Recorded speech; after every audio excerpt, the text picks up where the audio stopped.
Magandang umaga po sa inyong lahat mga kaibigan. Tayo po ngayon ay nandito sa ating pong programang Mga Pangakong Di Nabibigo. Ito ang iyong Kuya Bong at binabati namin kayo na isang magandang umaga. Binabati rin po natin ang ating po mga kaibigan dyan sa Alicia, sa Tirad View, Santiago, Isabela, Ilocos Sur, Mabuhay, Oriental Mindoro, sa Dipakulaw at sa Baler. Pati na rin dyan sa Nueva Ecija, diyan sa Pampanga, Tarlac, sa Bataan at saka Zambales. At syempre, dito naman sa South, binabati po natin ang mga taga Cavite, no? Cavite, Laguna, diyan sa Batangas, sa Mindoro, at syempre dito sa Mega Manila kung saan nakikinig po kayo sa AWR 89.1 FM. Yan. Ano po ba ang mga karaniwang hinaing ng mga tao ngayon? No? Paano ba ako magkakaroon ng mabuting kaibigan? At paano ko mapapaganda ang aming samahan? Yan pa ang mga tanong eh. No? At ano ang pwede kong gawin upang hindi lang madami ang kaibigan ko, kundi magiging quality ang relationship ng aking mga kaibigan. So ikaw ba ay naghahanap ng magpupuno sa kawalan ng mga laman ng buhay mo o maging maayos ang para sa iyo? So bago po ito ay ating pong tutunghayan ang mga pangako ng ating Panginoon sa banal na kasulatan, no? At nagbibigay ito ng pag-asa sa ating pong buhay. Kaya kayo ay huwag umalis at kayo ay nakikinig sa mga pangakong di nabibigo. So ang focus ng ating discussion ngayon ay healthy friendships, no? Paano natin mapapalusog ang ating pong pagkakaibigan, no? Yan ang isa sa mga magandang goal natin sa ating pong buhay. So tingnan po natin ang nakalagay sa Proverbs 17:17. Ito po ang sabi, a friend loves at all times, and a brother is born for a time of adversity. No, napakaganda nitong nandito sa Kawikaan 17:17, no? Ang kaibigan daw po ay umiibig sa lahat ng panahon. At ang kapatid ay ipinanganak sa panahon ng kagipitan, no? Ibig sabihin, kang kapatid mo nandyan palagi, lalong-lalo na kung ikaw ay gipit. Pero ang kaibigan umiibig sa lahat ng panahon. Ang kaibigan rin siyempre tumutulong rin naman sa atin kapag tayo po ay nagigipit. Yan ang tunay na kaibigan, no? Kaya nga ang titingnan po natin sa umaga pong ito, paano natin mapapalusog, no? Mapapalyabong ang ating pong pagkakaibigan, yung friendship po natin. So isulat na po natin, no? Kunin na natin ang ating mga notebooks at ito po ang ating acronym ngayon. Yan. Ang acronym po natin ay TRUE. T-R-U-E. True. Ibig sabihin, totoo. Yan. Yung T ay trust. Yung R, respect. Yung U ay uplift. And E, encourage. Oh, okay. So, tingnan po natin, ano? True. So, doon po tayo sa letter T ng ating acronym na TRUE. T, trust and honesty. O dapat daw po ay merong tiwala at katapatan. Ang malusog po na pagkakaibigan ay nabubuo ito sa tiwala. Ang tunay na kaibigan ay maaasahan, tapat at nagpapanatili ng tiwala. No? Kung walang tiwala, syempre, ang pagkakaibigan ay nagiging mahina po ito at hindi po nagiging matatag. So napaka-importante, no, na meron po tayong katapatan at meron tayong tiwala, no, sa ating pong pagkakaibigan. So T, truth, trust, yan. True. Yung T ay galing sa word natin na acronym na TRUE, T-R-U-E. Una ay trust and honesty. No? Tayo po ba ay tapat, no, sa ating po mga kaibigan? Napagkakatiwalaan po ba tayo dahil tayo ay tapat?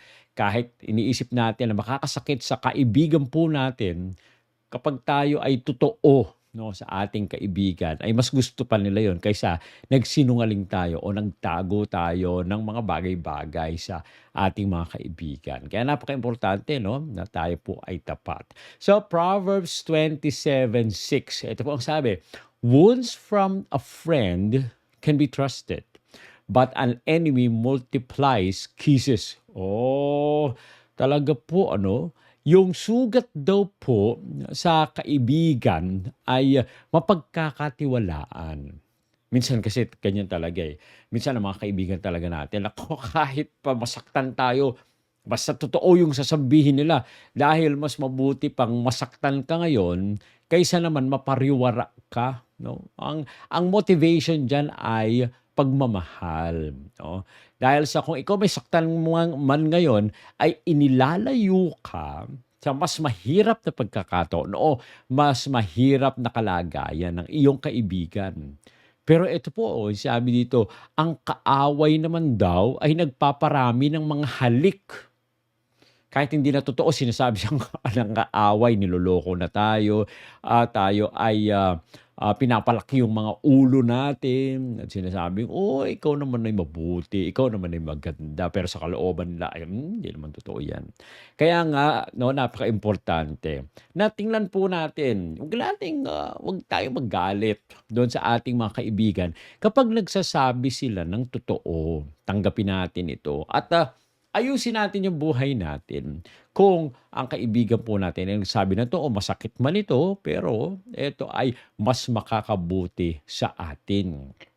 Kaya tingnan po natin baka naman mamaya, tayo'y, binibilog lang ang ating mga ulo nitong mga tao sa paligid po natin. Hindi natin sila kaibigan, hindi sila totoo, 'no? Kaya napakaimportante tingnan po natin ito. So ayan po yung sabi sa Proverbs 27:6. Sabi naman po sa Ephesians 4:25, "Therefore each of you must put off falsehood and speak truthfully to your neighbor, for we are all members of one body." No? Kailangan daw po natin iwaksi sa ating mga puso ang mga kasinungalingan. At tayo po ay magsabi o magsalita ng mga katotohanan sa ating pong kapwa. Ito po sabi dito, neighbor, no, sa ating pong kapwa. At siyempre, no, kung tayo ay sinasabihan o inuutusan na magsalita ng totoo sa ating pong kapwa, lalong-lalo na po siguro sa mga kaibigan natin. Sa mga mahal natin sa buhay, dapat totoo yung sasabihin po natin. Kaya yan ang mga ganyan po kasi, no, ay kapag tayo nagsalita ng totoo, tayo dapat ay patuloy, no, na magsabi. Dahil ang isang katawan, kapagka magsisinungaling ka ba, 'no, doon sa iyong kamay, halimbawa merong inaabot yung kamay, 'no, tapos sasabihin ng mata, "Sige, sige, igilid mo pa, tabi mo pa." Yung pala merong apoy doon. "Sige, kanan pa," 'no, kanan, kanan, kanan. Tapos yung pala, apoy na pala yun. Hindi po gagawin yan ng kasama sa katawan. Bakit sino? Ang sakit ng kalingkingan ay nararamdaman ng buong katawan. Kaya kailangan po tayo, 'no, na magsalita ng totoo dahil tayo ay kasama sa isang katawan. Okay? So Ephesians 4:25. Always be true to your words. Yan. Sabi naman ni Stephen Covey, isa pong writer, trust is the glue of life. It's the foundational principle that holds all relationships, no? Talaga po. Ito daw po, no, yung tiwala, no? Ito daw po ang nagdidikit sa ating pong buhay. Ito po yung pangunahing prinsipyo na humahawak sa lahat ng relasyon, ang trust, no, ang pagtitiwala. Kaya nga kailangan po ay i-ano natin, sikapin po natin na mapanatili yung tiwala ng mga tao sa paligid natin. Kailangan natin kausapin sila ng totoo, sabihin po natin kung ano yung nasa puso natin. May mga pagkakataon na masakit pero kailangan sabihin po natin ito para mapanatili natin ang tamang relasyon dahil trust is the glue of life, the foundational principle that holds all relationships. Okay? So sabi naman po ni Thomas Jefferson, honesty is the first chapter in the book of wisdom. Oh, ang katapatan daw po ay ang unang kabanata ng aklat ng karunungan. So kung nais nyo na kayo ay lumago, nais nyo ay na matuto, maging marunong, no, kailangan po tayo ay honest. Kailangan po tayo ay tapat sa ating pong mga mahal sa buhay, sa mga kaibigan, sa mga taong nasa paligid po natin. Okay? So, doon sa true natin na acronym, T is trust and honesty. So, kailangan po tayo magtiwala, no? Tayo magtiwala at maging tapat. So, sa R naman po, ano ibig sabihin ng R? R is respect and boundaries. No? Yung gagalangin po natin dapat yung mga hangganan. Meron tayong mga boundaries. No? Sige, hanggang dyan ka lang. Hindi naman pwedeng dahil magkaibigan kayo, lahat na lang ay papakialaman mo. Meron din naman na mga boundaries, no, sa ating pong relationship. Hindi lahat ay pinapakialaman. Ang isang pong malusog na pagkakaibigan ay nangangailangan ng paggalang sa isa't isa. So, kung ayaw ng tao na ikaw ay makialam doon sa parte ng buhay niya na ito, wag mo nang i-honor mo naman, irespeto mo naman yung mga boundaries niya. Igalang po natin, no? Ang isang mabuting kaibigan ay gumagalang doon sa damdamin ng isang tao, no? Yung personal na espasyo, yung personal na space nung tao, okay? At meron kasi tayong mga pagkakaiba, no? Kaya yung isa pwede yung ganito. Kung sa'yo ay pwedeng pakialaman lahat ng mga sikreto ng buhay mo. Pero sa iba ay very ano sila, no? Very concerned sila doon sa mga personal life nila. So we need, no? We need to respect yung mga boundaries natin. Sabi po sa Romans 12:10, be devoted to one another in love. Honor one another above yourselves. No? Maging ano daw po tayo, matapat tayo sa isa't isa. Sa pag-ibig, no? Parangalan po natin ang isa't isa ng higit sa inyong mga sarili. So kung mahalin nyo yung sarili ninyo, kailangan din naman ay parangalan din natin yung iba, no? Sa pamamagitan din ng pag-ibig na halos kapareho ng pag-ibig natin sa ating pong mga sarili. No? So ayan po ay isa sa mga pinapakita po sa atin dito sa Romans 12:10 na mahalin natin ang bawat isa.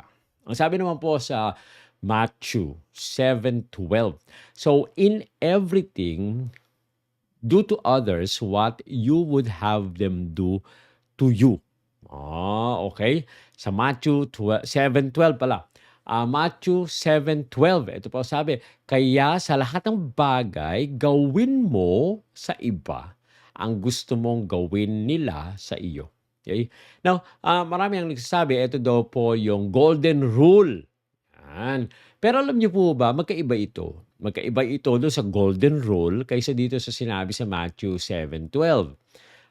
Ang sa golden rule po kasi, ang sabi doon ay, don't do unto others what you don't want others to do unto you.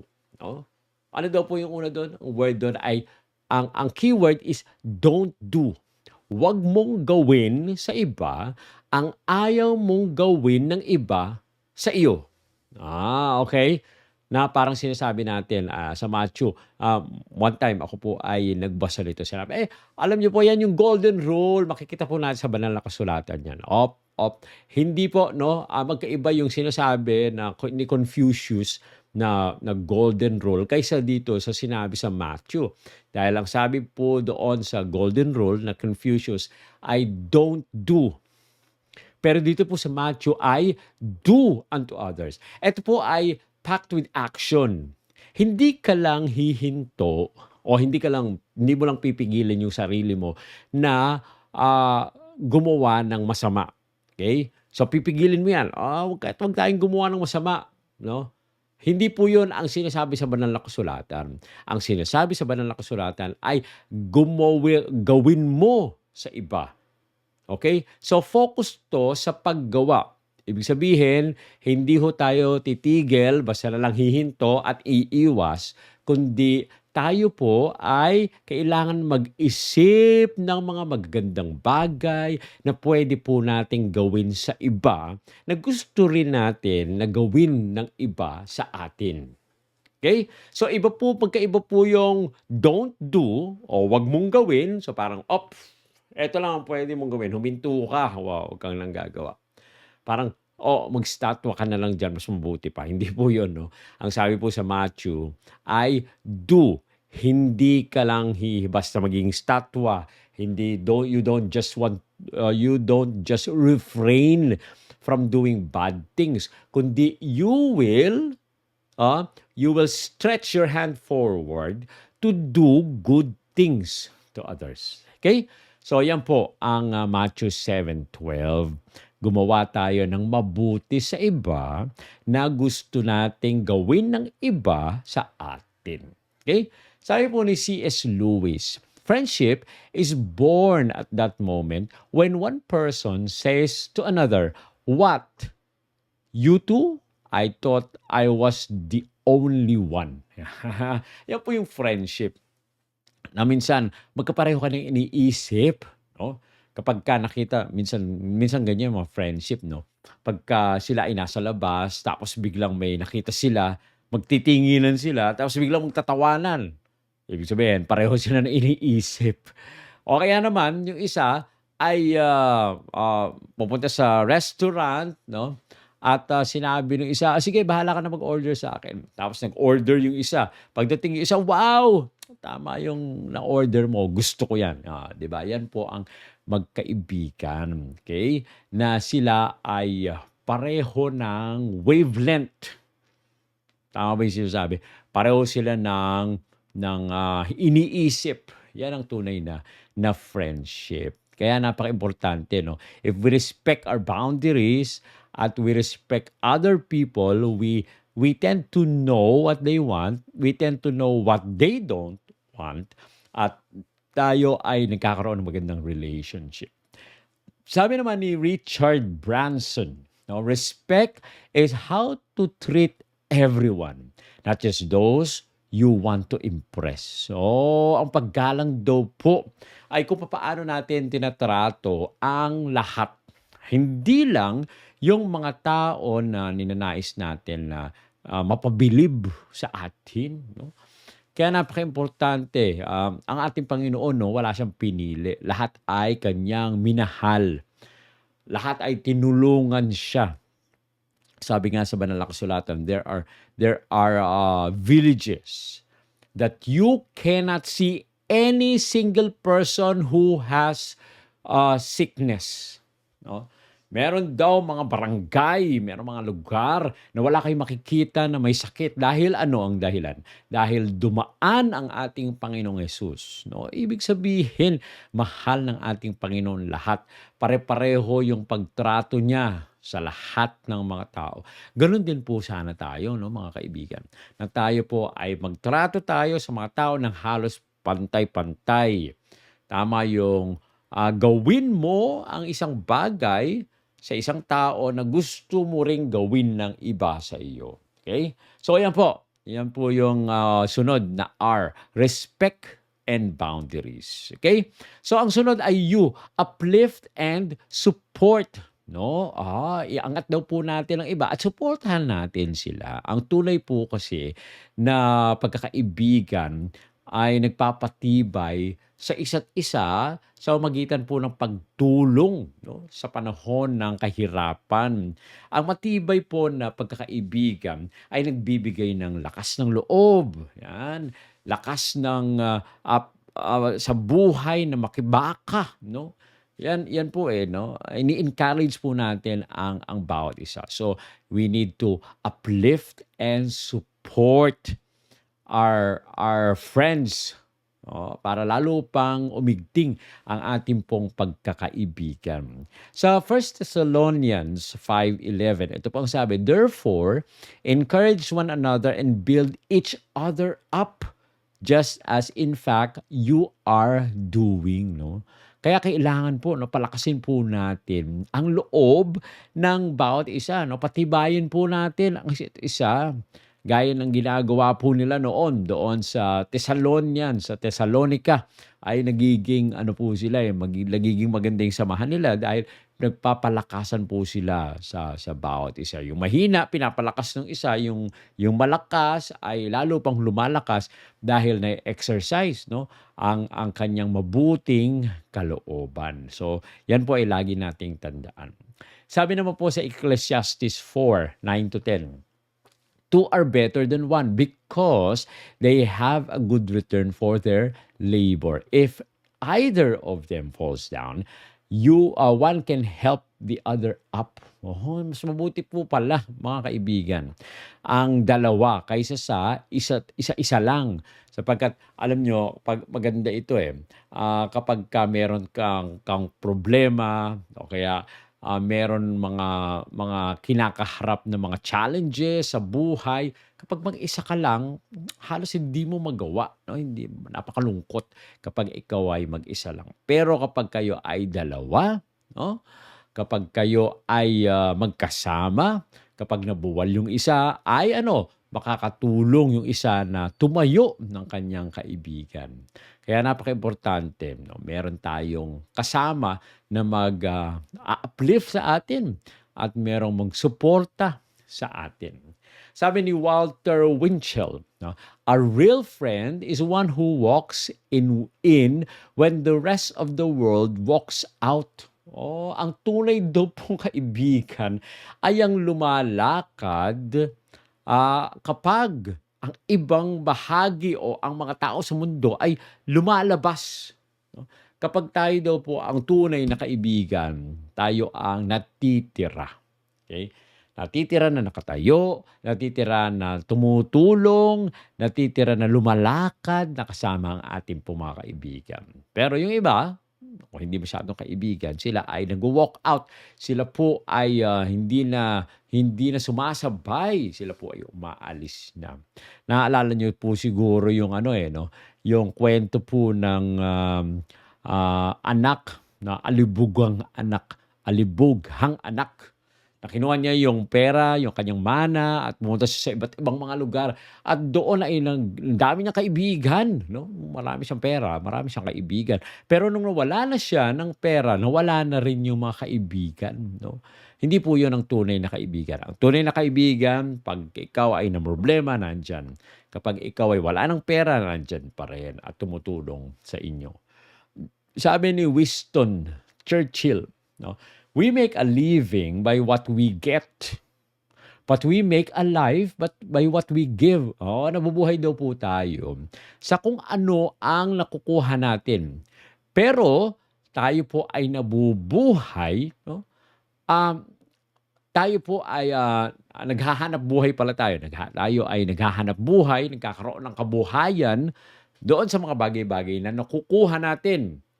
Pero tayo po ay nabubuhay 'no, sa pamamagitan po ng ating pong ibinibigay o share. Kaya nga po napakaimportante 'no, tayo rin ay dapat na mapagbigay sa ating pong kapwa. Yan po ang, you 'no, you uplift and support. At ang pinakahuli yung E doon sa ating pong acronym na TRUE, encourage growth in Christ, 'no. Hikayatin po natin ang paglago kay Kristo, ang maka-Diyos po na pagkakaibigan.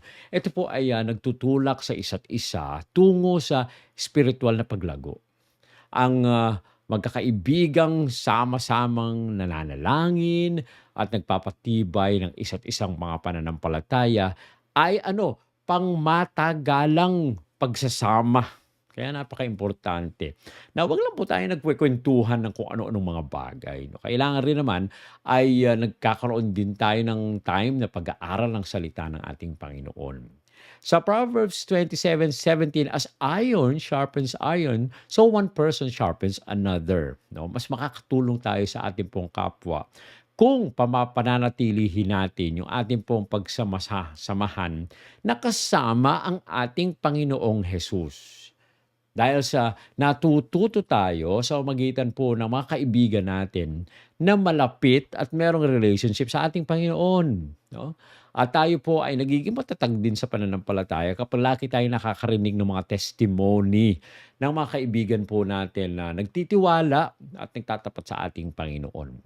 Sa Hebrews 10:24-25, "And let us consider how we may spur one another on toward love and good deeds, not giving up meeting together as some are in the habit of doing, but encouraging one another." No? So, yan po talaga mga kaibigan, isaalang-alang po natin kung papaano tayo nakikipag-usap, no? Inuudyukan yung mga tao. Dapat po ito, ang motivation natin ay meron tayong pag-ibig at mabuting gawa sa isa't isa.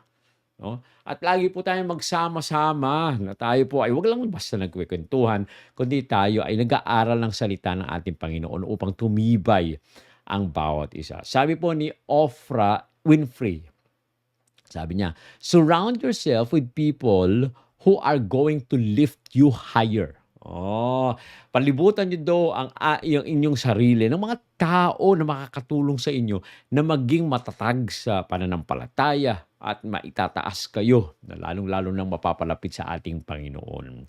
So, kaya nga kung titingnan po natin ngayon, for example, no, sino ang mga nakapalibot sa inyo? Sino yung mga kaibigan? Nakakatulong ba ito na kayo ay lalong tumatag sa pananampalataya? O nakakatulong ito na kalimutan natin ang ating Panginoon? Napakaimportante na palibutan natin ang ating pong sarili ng mga tao na malapit sa ating Panginoon. Isa pang quotation mula sa isang taong hindi kilala, "A friend is someone who understands your past, believes in your future, and accept you just the way you are." No? Napaka-importante niyan.